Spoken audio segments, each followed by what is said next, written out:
오늘 이 아침 이 예배 시간에 참석하신 여러분 한 분 한 분에게 우리 주님께서 주시는 놀라운 은혜와 평강이 가득하고 넘치시기를 주님의 이름으로 축원하고 축복합니다. 오늘 마태복음 13장 예수님의 말씀을 함께 읽었는데, 그 예수님 말씀 중에 천국은 마치 밭에 감추인 보화와 같으니, 그 다음 말씀에 저는 방점을 찍고 싶어요. 사람이 이를 발견한 후, 보화를 발견했는데, 실제로 이건 예수님의 예화인데 천국 예화라 그러거든요. 근데 예수님의 예화는 현실성이 전혀 없는 게 아니라 그 당시에 많은 사람들이 행하던 그런 삶의 모습을 예수님이 이렇게 예를 들어 설명하시는 거였어요. 천국 설명을. 그래서 그때는 은행이나 이런 금융 시스템이 안 돼 있던 때이기 때문에 사람이 자기 집에 보물들을 많이 가지고 있으면 불안하잖아요. 감출 데가 없어요.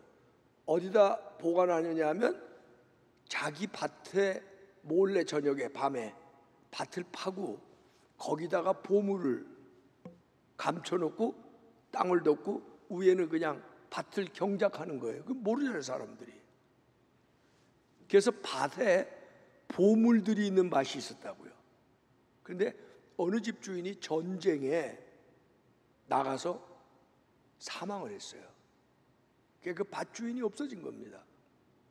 그래도 그 원 소유주가 있으니까 뭐 이렇게 뿌리를 찾아서 그 밭을 매매를 해야 자기께 되는데, 아마 그 밭을 소작하던 사람이었는지 이웃집 사람인지 저 집 밭에 보물 숨겨 있는 걸 아는 거예요.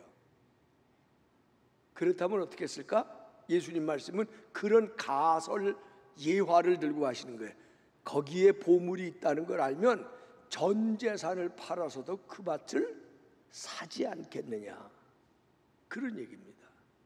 여기서 제가 여러분과 오늘 처음 말씀 나누고 싶은 것은 우선 그 밭에 보물이 있는 걸 발견해야 되는 거예요. 발견 못하면 그 밭을 그렇게 투자할 필요 없는 거죠. 자, 여러분 오늘도 교회 나오셨어요. 예배 오셨어요. 이 중에는 어떤 분들은 코로나가 아주 위협적이라고 생각하던 때도 교회가 문을 닫지 않으면 나오신 분들도 있을 거예요. 여러분 교회 나오셔서 무엇을 얻으십니까?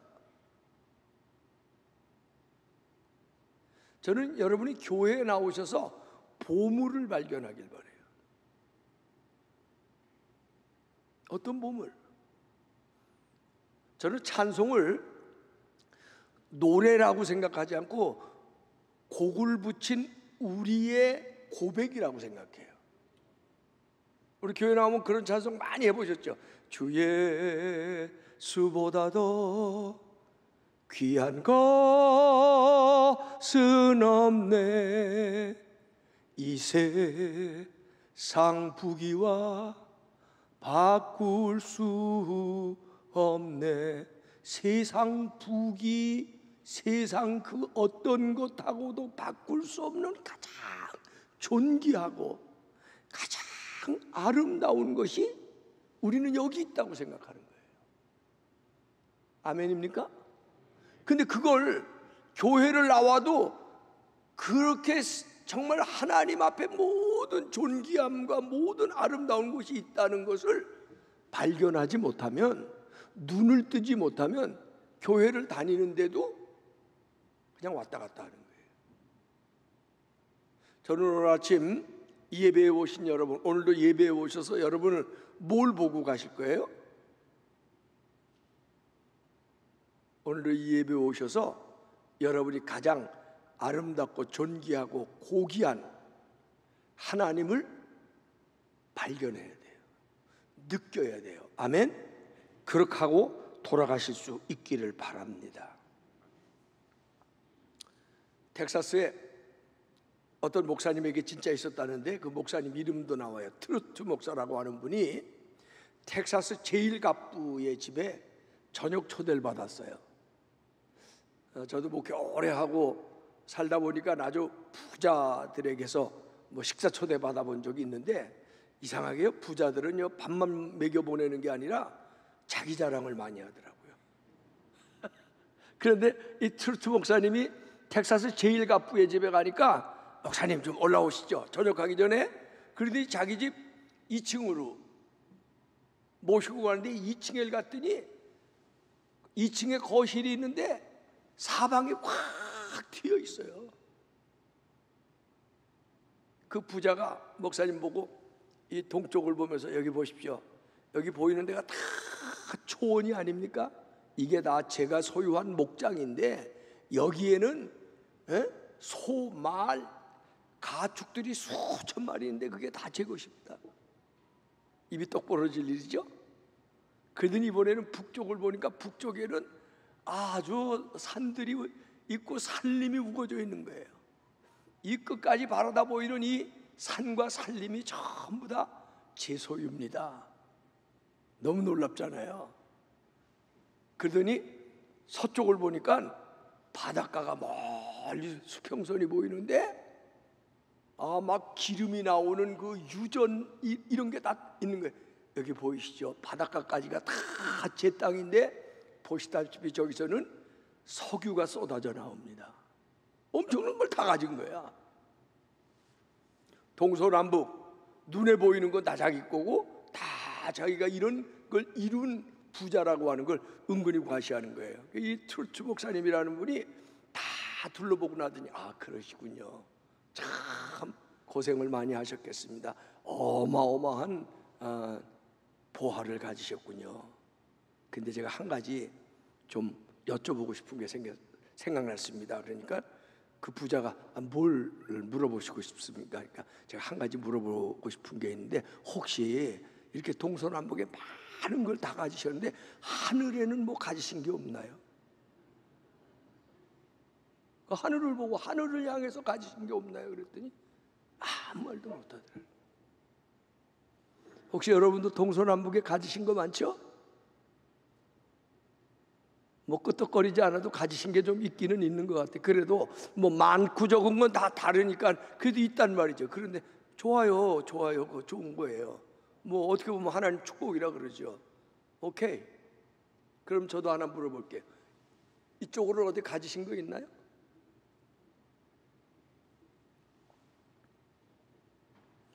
사랑하는 여러분, 저는 여러분이 교회 나와서 하늘의 보화를 볼 수 있어야 돼요.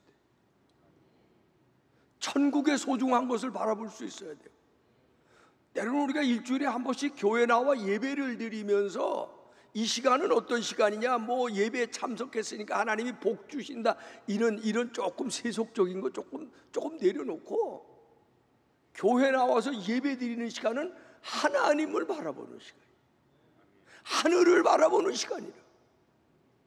그리고 세상의 동서남북에 너무 분주하고 동서남북의 것들을 얻기 위해서 너무 정신없이 살았는데 주일날 예배 드리러 나와서 하늘을 바라보고 하나님 앞에 보화를 생각하고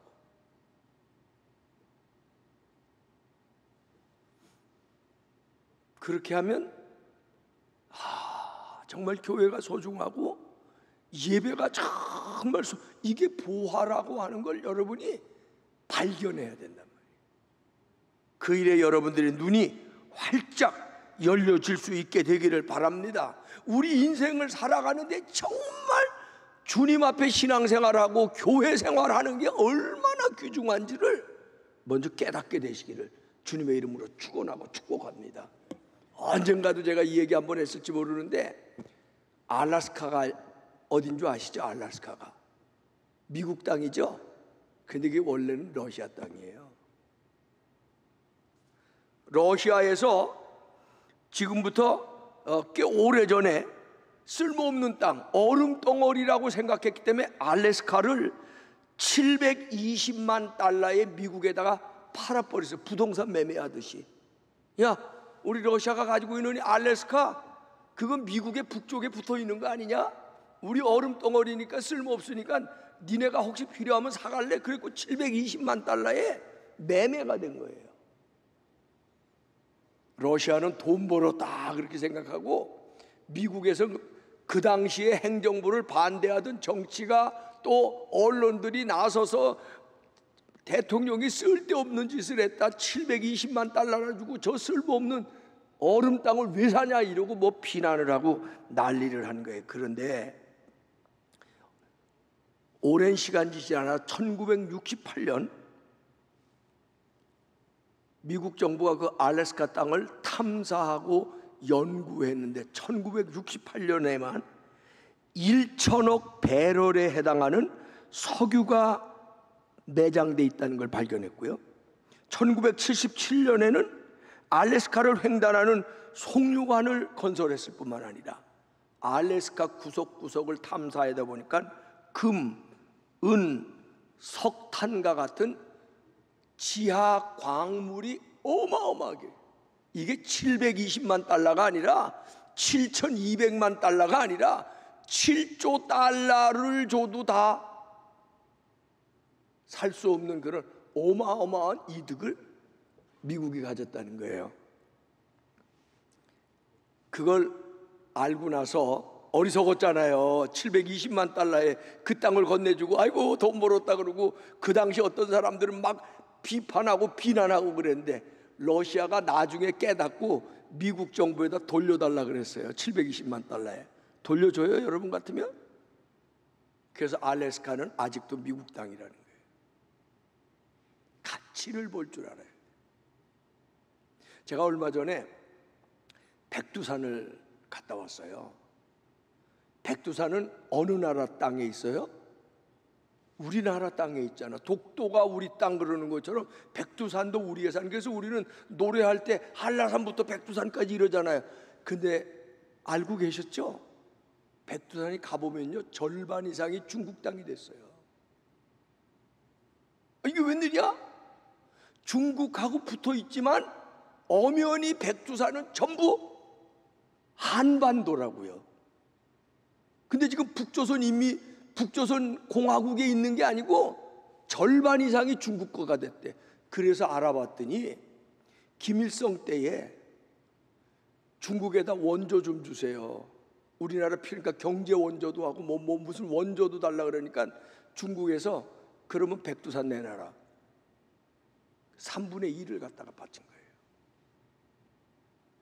그래서 중국 사람들이 얼마나 미안해요. 중국 쪽에 있는 분들 대단히 죄송한데 음흉한지 자기네 거로 해서 유네스코에 관광문화자원으로 등재를 하고 백두산을 개발해서 세계 관광객들을 불러 모으고 백두산이 중국의 것으로 홍보하고 있는 거예요.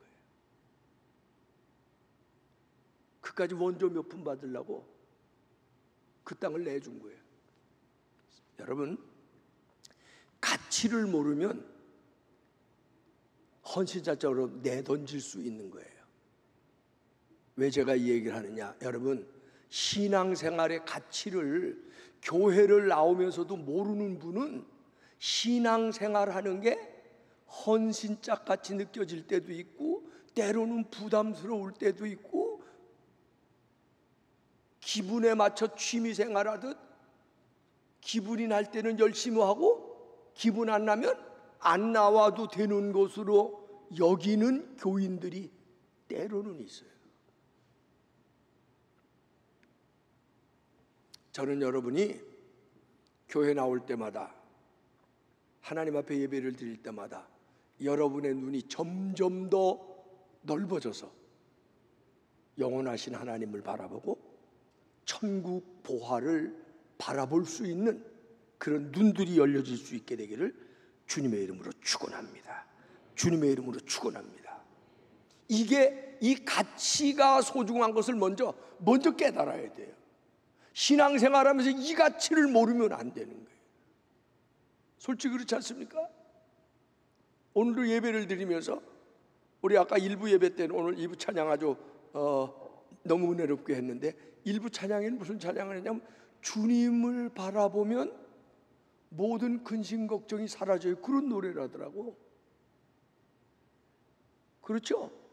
여러분 교회 나와서 예배 드리는 건 뭐냐면 좀 전에도 얘기한 것처럼 동서남북에 있는 것들을 움켜쥐려고 바쁘게 분주하게 때로는 움켜쥐고 싶은데 움켜쥐지 못해서 안타깝고 속상하고 이러던 마음들이 주님 앞에 나와 예배를 드리면서 주님을 바라보는 거예요.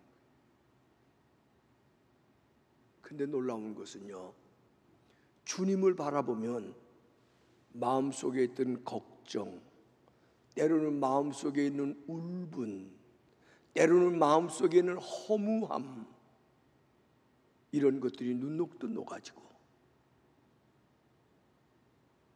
하나님이 하늘에서 내리는 은혜를 덧입는 거예요. 평안을 덧입는 거예요.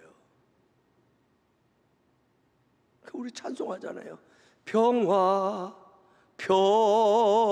평화로다. 어디서 내려와요? 하늘 위에서. 그러므로 예배는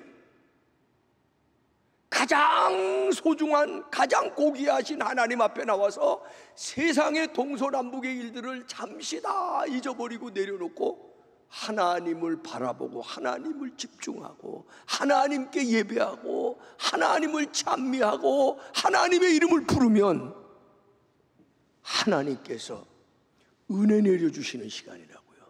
평화를 내려주시는 시간이라고요. 이걸 소중하게 여기는, 가치를 볼 줄 아는 눈들이 여러분 속에서 날마다 확실하게 더 열려질 수 있게 되기를 주의 이름으로 축원합니다. 예수님의 예화는 아까도 얘기했는데 현실적이라 그랬잖아요. 그 당시에 진주가 이제 발견되기 시작하는데 진주의 가치가 너무 귀한 거예요. 그런데 진주 중에도 페르시아만에서 나온 진주가 최고의 가치라네. 근데 어떤 사람이 페르시아만에서 나온 아주 정말 값진 진주를 하나 발견하게 됐어요. 어떻게 할까요? 예수님의 말씀대로 자기 전 재산을 팔아서라도 그 진주를 얻지 않겠느냐. 정말 신앙생활이 값지고 하나님이 정말 귀한 분이고 그분이야말로 나의 영혼의 주인이시고 우리가 인생을 살면서 느끼는 모든 희로애락 중에 그분에게 모든 것을 맡겨야 된다는 걸 정말 우리가 안다면, 깨달았다면, 믿는다면 주님 앞에 나오는 행위, 예배드리는 이 우리의 모습이 전 재산을 투자해도 아깝지 않을 정도가 돼요. 저는 여러분이 주일마다 나와 드리는 예배가 여러분 스스로의 마음속에 아깝다고 느껴지지 않게 되길 바랍니다. 오히려 복된 시간이다, 정말 가고 싶은 시간이다, 정말 은혜의 시간이다, 주님을 바라보는 데 집중하며 은혜 받는 시간이다, 그런 어떤 기대를 가지고 그런 믿음을 가지고 주님 앞에 나오는 그런 시간이 될 수 있게 되기를 주님의 이름으로 축원합니다. 자, 중요한 건요, 어떤 사람은 너무너무 값진 진주인 줄 알았어요. 어떤 사람은 그 밭에 보물이 정말 많이 있다는 걸 알았어요. 그런데 뭘 못하냐면 결단을 못하는 거예요. 전 재산을 팔아서라도 투자하지를 못하는 거예요. 그럼 자기 것이 될 수 없는 거예요. 요즘 여러분은 무엇에 열심하십니까? 여러분 주변에 동서남북에 있는 것들을 얻기 위해서만 전적으로 열심하고 계십니까? 아니면 하나님 앞에 무엇을 쌓아놓고 있는 것을 생각하고 열심하고 계십니까? 제가 언젠가도 얘기했는데 우리나라 처음으로 와서 양반들만 치료받을 수 있을 때 천민들, 장사꾼들, 상민들, 인간으로 여기지 않던 백정들, 여자들, 그들의 건강 치료를 위해서 헌신한 스크랜턴이라고 하는 의사, 그 사람도 조선에 오고 싶지 않았어요. 그런데 그 어머니가 장티푸스로 죽어가는 아들에게 너 이렇게 살다가 하나님 앞에 가면 무엇 쌓아놨냐, 무엇 하고 왔다고 하나님 앞에 말할 게 있겠냐, 그 말에 그가 100% 뒤집어져서 조선으로 오는 겁니다.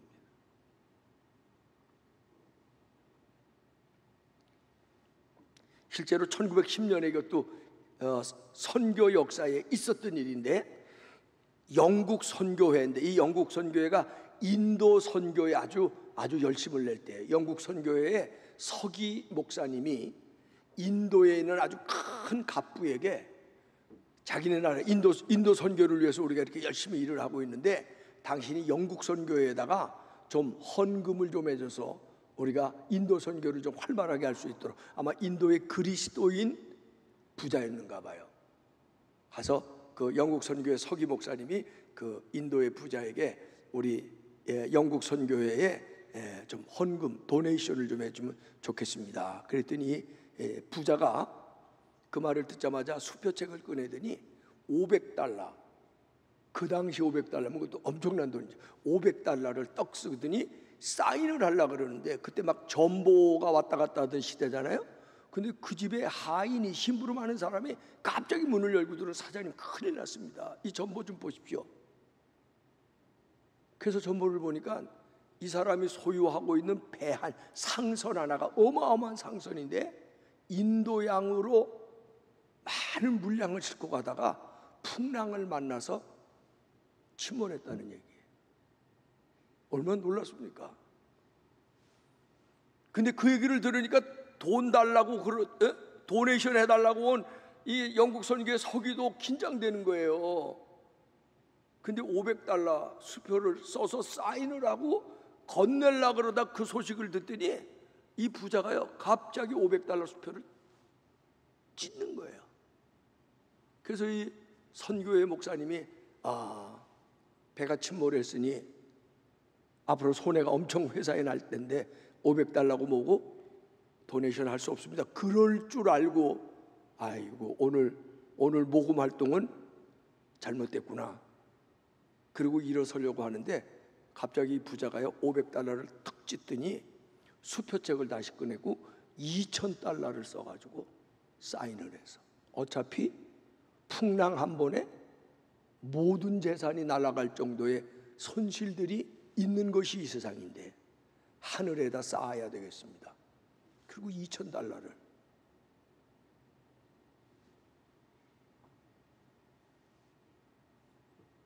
사랑하는 여러분, 가치를 발견하는 것 중요한데 그 다음에 중요한 건 그 가치 있는 일에 결단하는 거예요. 어떤 분은 가치는 알아.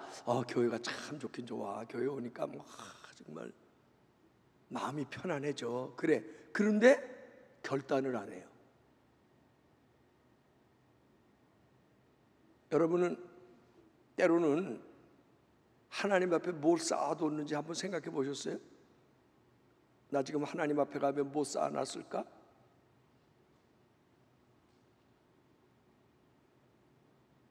대답이 없으시네. 뭐 쌓아놨어요? 우리가 신앙생활하면서 때로는 하나님을 향해서도 결단해야 될 일이 있고 신앙생활에도 결단할 일이 있는 거예요. 여러분이 여기서 보화를 발견하고 이 보배로운 일에 여러분 모쪼록 결단하실 수 있기를 주님의 이름으로 축원하고 부탁합니다. 마지막으로 함께 나누는 거, 제가 성경 읽다가 오늘의 제목이 뭐냐면 열심과 열심히 만날 때예요. 도대체 무슨 열심히 만날까? 그러다가 제게 영감이 하나 떠올랐어요. 아하, 그렇구나.